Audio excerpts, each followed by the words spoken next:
안녕하세요. 저는 올해 40대가 된 여자입니다. 불과 몇 년 전 저는 엄청난 일을 겪었는데요. 그때만 생각하면 아직도 화가 나서 미칠 지경입니다. 그래도 제가 그때 그들에게 되갚아주지 않았다면 저는 아직도 후회를 했겠죠. 자랑스러운 일이 아니라서 어디서 말은 못하고 다녔지만 그래도 오늘 여기서 저의 이야기를 하면서 그동안 묵혀왔던 앙금을 훌훌 털어버리겠습니다. 다들 저의 이야기를 들으시고 자신을 한번 돌아보시길 바래요. 저는 어렸을 적부터 불우한 인생을 살아왔어요. 아버지의 얼굴은 기억도 나지 않습니다. 제가 태어나고 얼마 지나지 않아 돌아가셨다고 했거든요. 그리고 어머니의 얼굴도 잘 기억이 나진 않지만 그래도 대충 느낌만 알 것 같아요.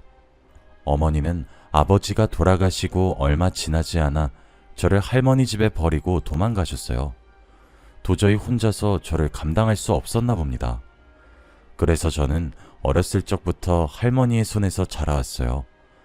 제가 어떻게 할머니 손에 자랐는지는 할머니가 다 말해주었죠. 제 인생의 전부는 할머니였고 제 인생의 목표도 할머니 호강시켜드리는 거였어요. 그만큼 저는 할머니를 너무 사랑했습니다. 하지만 집에서는 할머니에게 사랑을 받는 예쁜 손녀딸이었지만 밖에서는 달랐어요.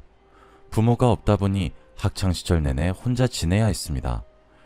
동네가 워낙 작다 보니 소문도 다 났고 그때는 할머니와 단둘이서 사는 게 친구들은 마음에 들지 않았나 봐요. 제 주위에는 친구가 없었고 늘 혼자 다녔습니다. 외롭고 심심하긴 했지만 슬프진 않았어요. 저와 제일 친한 친구인 할머니가 있으니 말이죠. 제가 집으로 달려가면 항상 할머니와 재밌게 놀고 같이 잠에 들어요. 그렇다 보니 저는 할머니와 노는 게 가장 행복했습니다. 평생 할머니와 둘이서 놀고 싶었어요. 그리고 저는 성인이 되었습니다. 그 동네에서 살고 싶었지만 성인이 되다 보니 더 큰 세상을 보고 싶더라고요. 그런데 제가 집을 떠나면 할머니는 혼자 있으셔야 하니 그것도 너무 걱정이 되었습니다. 하지만 할머니는 자기 걱정하지 말고 서울로 가서 열심히 일을 배우라고 했고 저는 할머니를 두고 혼자서 서울에 갔어요. 그래도 바쁜 와중에 전화도 드리고 연락도 자주 하면서 할머니와 계속 친하게 지냈습니다. 저는 안정적인 직업을 구할 수 있었고 점점 서울 생활에도 적응이 되어 갔어요. 나이도 어느덧 20대 중후반이 되었죠. 그런데 그때 한 남자를 만나게 됩니다. 바로 지금의 제 남편이에요. 저희 둘은 운명적으로 만났고 둘 다 첫눈에 반했습니다. 저는 남편을 처음 봤을 때 왠지 모르게 이 사람과 결혼할 것 같은 느낌이 들더라고요.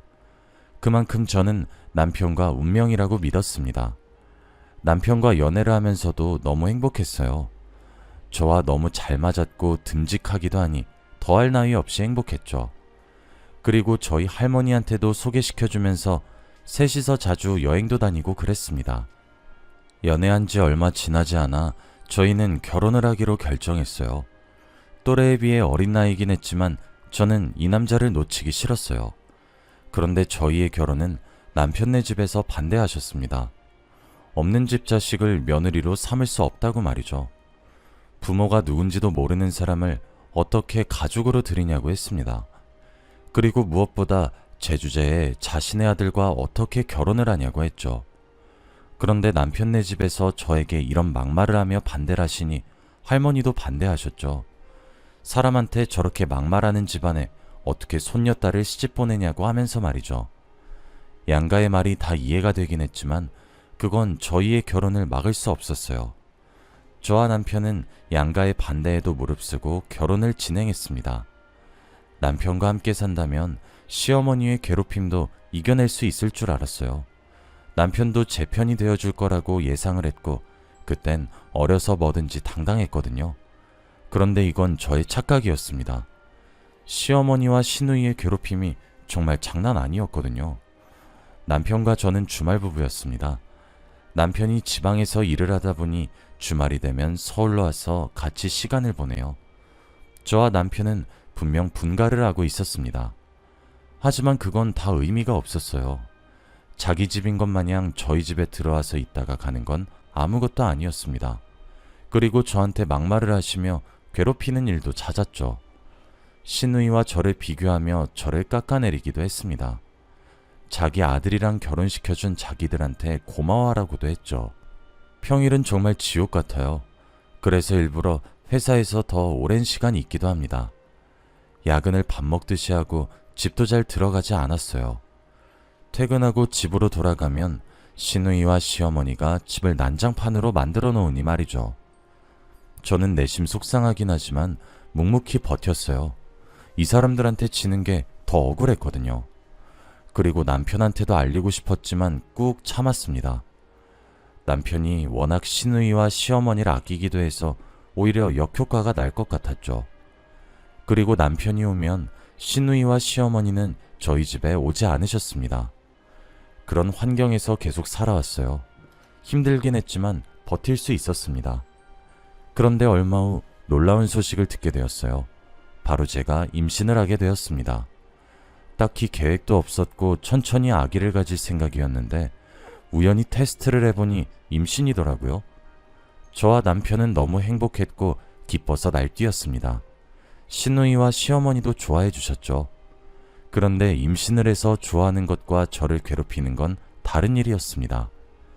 제가 임신을 하고 아직 안정기가 아니어서 스트레스도 안 받고 조심해야 하는데 시어머니와 시누이는 예전과 똑같이 저를 괴롭히셨습니다. 집안일도 다 시키고 자기네들 빨래도 다 손빨래 시키면서 말이죠. 그들한테 저는 그저 가사도우미일 뿐이었습니다. 그런데 제가 임신하기 전에 그 일은 이겨낼 수 있었지만 이제는 홀몸이 아니니 너무 힘들더라고요. 몸도 제 몸 같지도 않고 입덧을 요리도 제대로 못하겠었죠. 그리고 이렇게 괴롭히시면 혹여나 아이한테 안 좋은 영향이라도 갈까 너무 걱정이 되었습니다. 그래서 스트레스를 많이 받았던 것 같아요. 저는 이런 스트레스 받는 일을 전부 일기장에 쓰기 시작했습니다. 오늘 무슨 구박을 받았고 얼마나 힘들었는지 상세하게 쓰기 시작했죠. 그런데 조금의 효과는 있었습니다. 한 번에 정리하고 나니까 묵힌 게 풀린 기분이기도 하고 스트레스가 조금은 해소되었죠. 하지만 글로써 표현을 하는 건 한계가 있었어요. 거의 매일 일기를 쓰긴 했지만 과거에 제가 썼던 일기는 못 읽겠더군요. 아무튼 저는 안정기가 될 때까지만 버텨보려고 했습니다. 그런데 그건 제 뜻대로 되지 않았어요. 어느 날 산부인과에 진료를 받으러 갔더니 의사 선생님의 표정이 좋지 않았어요.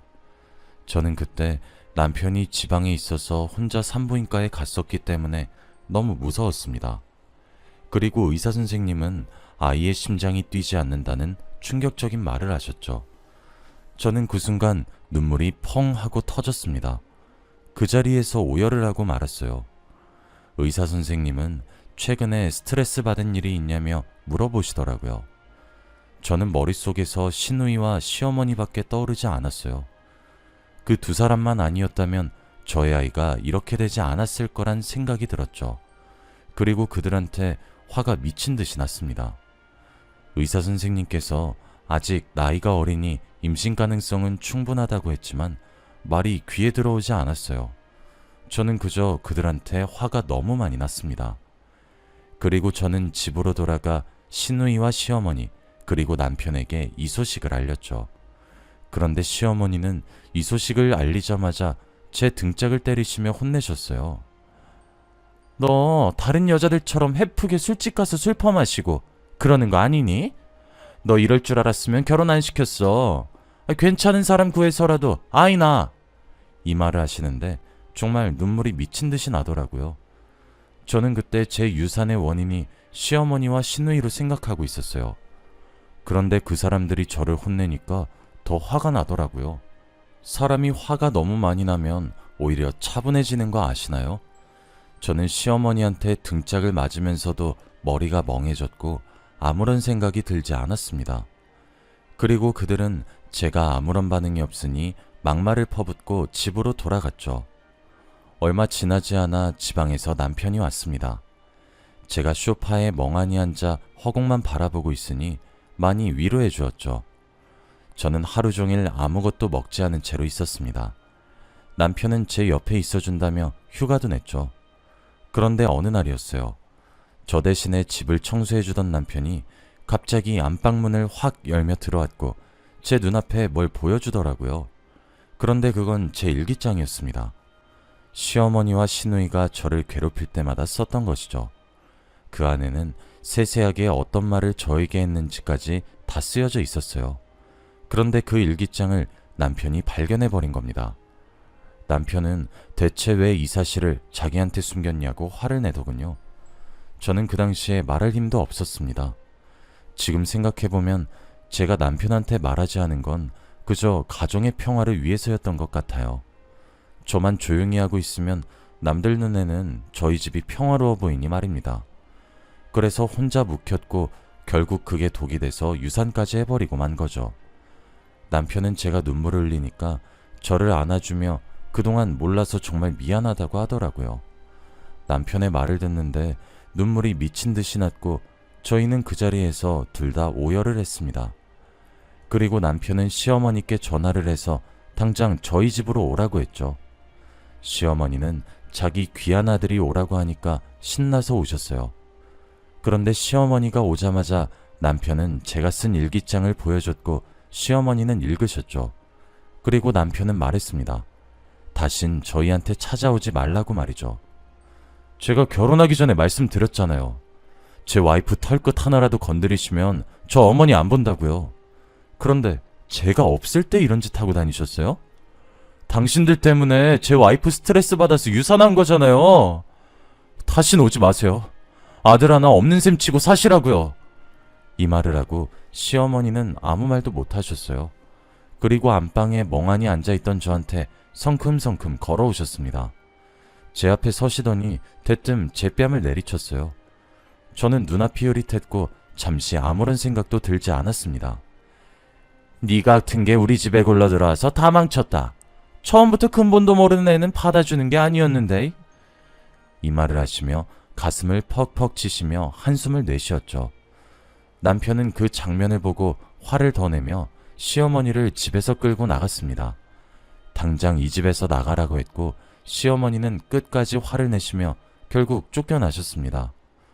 저는 아무리 생각해도 왜 제가 이런 대우를 받아야 하는지 이해가 되지 않았어요. 모든 게 다 제 탓 같았고 하늘이 너무 미웠습니다. 남편은 저를 위로해 주었지만 크게 와닿지는 않았죠. 남편은 제가 걱정되어 몇 날 며칠을 옆에 있어 주었습니다. 직장도 서울로 옮기기 위해 노력을 했고요.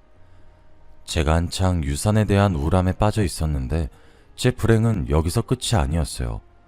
저는 앞으로 더 충격적인 소식을 들어도 슬플 겨를도 없을 줄 알았습니다. 이미 사는 게 아니었고 하루하루가 너무 무의미했거든요. 그런데 남편이 어느 날 저에게 충격적인 소식을 전해주었어요. 바로 저희 할머니가 돌아가셨다는 말을 했습니다. 저는 처음으로 머릿속에서 유산에 대한 아픔이 지워졌어요. 그만큼 할머니에 대한 죽음은 저에겐 너무 크게 느껴졌습니다. 저는 당장 병원으로 달려가 할머니를 뵈었어요. 제 인생의 전부였던 할머니는 주무시는 와중에 돌아가셨다고 해요. 제가 결혼을 하고 시댁의 괴롭힘과 유산으로 인해서 할머니에게 연락을 못 드린 게 너무 후회스러웠습니다. 저는 할머니를 붙잡고 오열했어요. 이미 너무 많이 울어서 나올 눈물도 없을 것 같았지만 말이죠. 저는 거의 영혼이 반 나간 채로 장례식을 치렀어요. 이미 고생을 너무 많이 해서 살도 10kg 이상이 빠졌습니다. 이게 산 건지 죽은 건지 모를 만큼 기운도 없었어요. 누가 툭 치면 그대로 옆으로 넘어졌습니다. 남편의 도움으로 장례식을 겨우 끝냈고 다시 집으로 왔습니다. 집으로 갔더니 현관문 앞에서 시어머니와 시누이가 기다리고 있더라고요. 저희와 중요한 이야기를 나누고 싶다고 했고 저와 남편은 사과를 하러 오신 줄 알았습니다.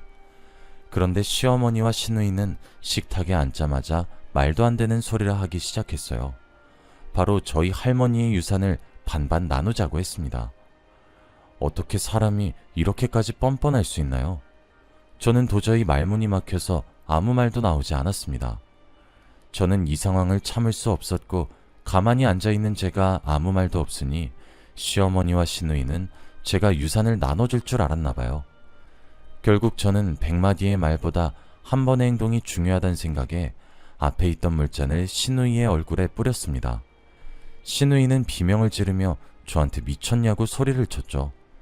저는 도저히 잃을 게 없었고 무서운 것도 없었습니다. 그래서 신우이를 째려봤어요. 그 순간 신우이가 저한테 그러더라고요. 이왕 이렇게 돼서 말하는 건데 언니는 우리 오빠한테 미안하지도 않아요? 우리 오빠 이쯤에서 놔줘요. 언니만 아니었으면 우리 오빠 충분히 더 좋은 여자 만났을 거예요. 애엄마가 이런 식이니까 애기가 안 생기지. 저는 그 말을 듣고 가슴에 비수가 꽂히는 기분이었습니다. 남편은 신우이의 말에 자기가 더 화를 내서 신우이와 시어머니를 쫓아냈어요. 그리고 저는 그 자리에서 기절을 하고 말았어요. 남편이 저의 이름을 부르며 소리치는 것까지만 기억이 나고 눈을 뜨니 병실이었어요.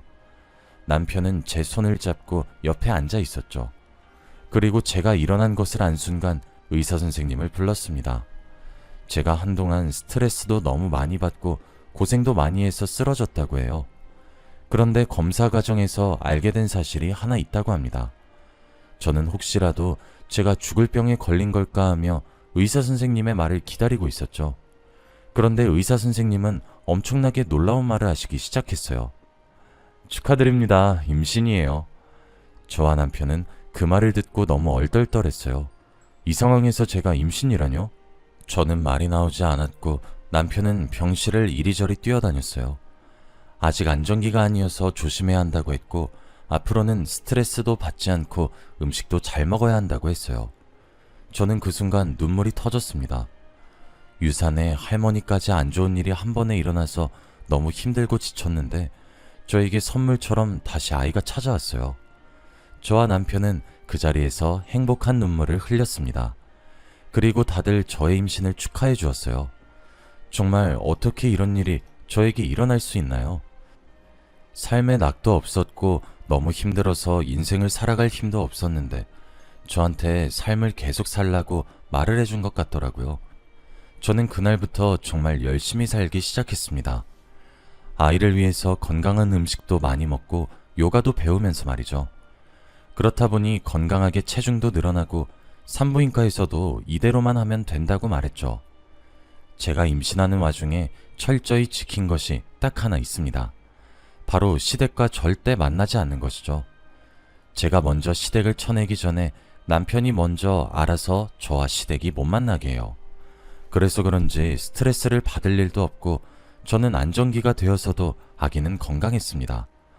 이번은 꼭 아이를 건강하게 출산을 하겠다는 목표를 가지고 있었죠. 그리고 얼마 뒤 저는 아이를 낳았어요. 제 아들을 품에 안는데 저도 모르게 눈물이 나더라고요. 그렇게 바라던 아이를 안으니 이게 꿈인지 생신지 구분이 되지 않았습니다.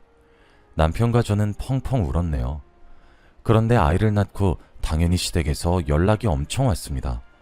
손주를 보여달라, 누구를 닮았냐 등등 과거에 저에게 저지른 짓은 생각도 하지 않은 채 말하기 시작했죠. 저는 그 모습조차 너무 싫었습니다. 저는 최고의 복수가 그들한테 아들을 보여주지 않는 거라고 생각했어요. 그래서 아무리 연락이 오고 집 앞으로 찾아와도 절대 보여주지 않았습니다. 그런데 어느 날이었어요. 남편이 출근을 하고 저는 아이를 데리고 동네 마트에서 장을 보고 집으로 돌아가는 길이었습니다.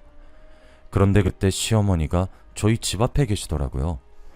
원래는 남편과 같이 있을 때 만나면 남편이 시어머니를 붙잡고 있으면 제가 잽싸게 집으로 들어갔지만 이번엔 남편이 없으니 아이를 안고 도망치는 건 불가능했습니다. 그리고 시어머니는 저에게 다가와서 아들을 만지려고 했어요. 자신의 손주를 이제야 본다며 만지려고 하길래 저는 시어머니의 손을 찰싹하고 때렸어요. 어머, 저기요. 뭐 하시는 거예요? 당신 같은 사람들이 우리 아들 만지시면 손때 타요. 그러니까 그만 꺼져주세요. 시어머니는 제 말을 듣고 말문이 막히셨는지 멍하니 저를 쳐다보셨고 저는 유모차를 끌고 집으로 갔습니다.